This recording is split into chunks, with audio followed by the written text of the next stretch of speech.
ఒక వార్తని ఎలాగ వక్రీకరించవచ్చు పత్రికలు కనుక ఏదో ఒక సైడ్ తీసేసుకుంటే దిగజారిపోతే అన్నది గంగతో రాంబాబు సినిమాలో పవన్ కళ్యాణ్ చూపించారు.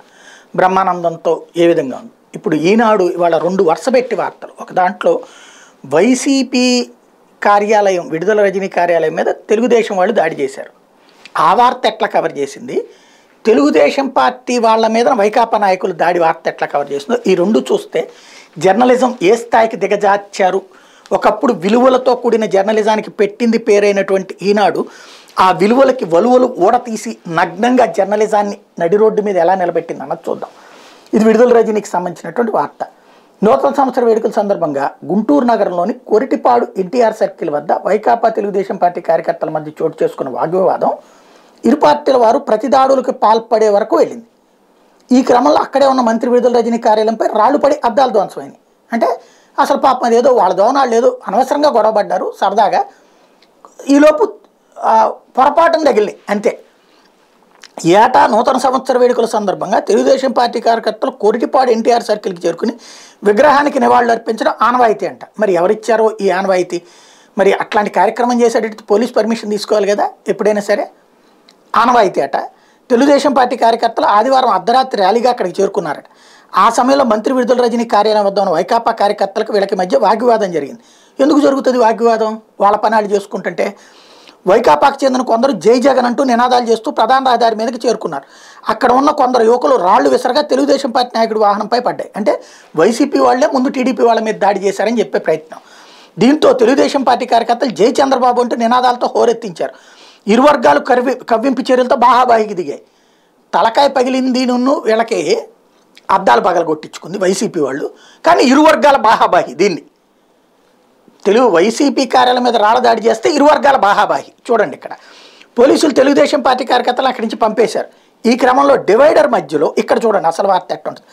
ఈ క్రమంలో డివైడర్ మధ్యలో వైకాపా నాయకులు ఏర్పాటు చేసిన ఫ్లెక్సీలు తగిలి తెలుగుదేశం పార్టీ కార్యకర్త గాయాల పాలయ్యాడు.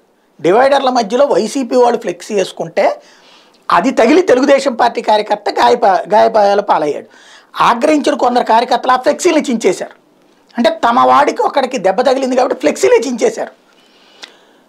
వైకాపా నాయకులు అక్కడికి చేరుకుని హడావిడి చేశారు.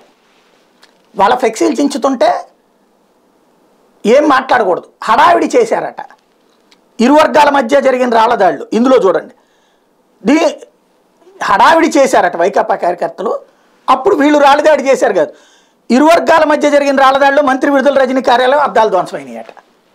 మరి వీళ్ళ దాతలు ఇది వార్త అంటారా, కుకింగ్ స్టోరీ అంటారా, లేకపోతే నీచంగా కవరేజ్ అంటారా? చూడండి ఆ కార్యాలయ వాచ్మెన్ చిరంజీవి గాయాలు కూడా అయినాయి.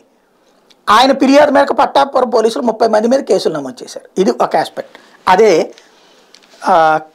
పాత కక్షల్ని మనసులో పెట్టుకుని వైకాపా నాయకులు అనుచరులు చేసిన దాడిలో ఒకరు మృతి చెందగా మరొకరి పరిస్థితి విషమంగా మారింది. కొత్త సంవత్సర వేడుకల నేపథ్యంలో నంద్యాల జిల్లాలో ఆదివారం ఈ ఘటన చోటు చేసుకుంది.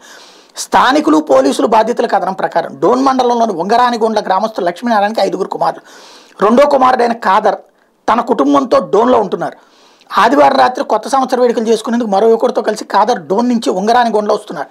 వీరిని గ్రామానికి చెందిన వైకాపా నాయకుడు చిన్నమద్ది కుమారుడు ఓబులేసుతో పాటు ఇంకొందరు అడ్డగించి గొడవపడ్డారు. అసలు ఎందుకు గొడవపడ్డారో కూడా చెప్పలేదు ఇక్కడ. తర్వాత ఖాదర్ ఇంటికి వెళ్ళిపోయాడు. కొంతసేపటికి ఓబులేసుతో పాటు మరికొందరు ఖాదర్ ఇంటికి వెళ్ళారు. ఎందుకు వెళ్ళారు, అసలు ఏం గొడవ జరిగింది, ఎందుకు ఇక్కడ ఇదేం లేదు. కర్రలు రాళ్లతో దాడికి పాల్పడ్డారు. ఈ దాడిలో ఖాదర్ 30, రవి, ప్రవీణ్, నవీన్, వేణు, రామాంజీతో పాటు మరొకరికి తీవ్ర గాయాలయ్యాయి. సమాచారం అందుకున్న పోలీసులు గ్రామానికి చేరుకుని పరిస్థితిని అదుపులోకి తెచ్చేందుకు ప్రయత్నించి విఫలమయ్యారు. తీవ్ర గాయాల పాలైన యువకులు కర్నూలు ఆసుపత్రికి తరలించారు. అక్కడ చికిత్స పొందుతూ సోమవారం ఉదయం ఖాదర్ చనిపోయారు. రవి పరిస్థితి విషమంగా ఉన్నట్టు సమాచారం. ఖాదర్కు భార్య మరియా, 3 కుమారులు కుమార్తె ఉన్నారు. ఇంతకు అసలు ఎందుకు గొడవ జరిగింది అన్నది కూడా లేదు ఇక్కడ. అతను వస్తున్నాడు, గొడవ జరిగింది, ఇంతే. ఇక్కడ వార్తలో వైసీపీ వాళ్ళు దాడి చేసేసారు అన్నది మాత్రమే చెప్పాలి, అంతే తప్పించి ఎందుకు ఏంటి అన్నది లేదు. అక్కడేమో ఇంత డీటెయిల్డ్గా దాన్ని వక్రీకరిస్తూ. కాబట్టి ఈనాడు జర్నలిజం ఏ స్థాయికి వచ్చింది, రాజకీయ పార్టీలకు తొత్తులుగా కాదు రాజకీయ పార్టీల అశుద్ధం తినే స్థాయికి దిగజారిపోయిన జర్నలిజానికి సాక్ష్యం ఇది.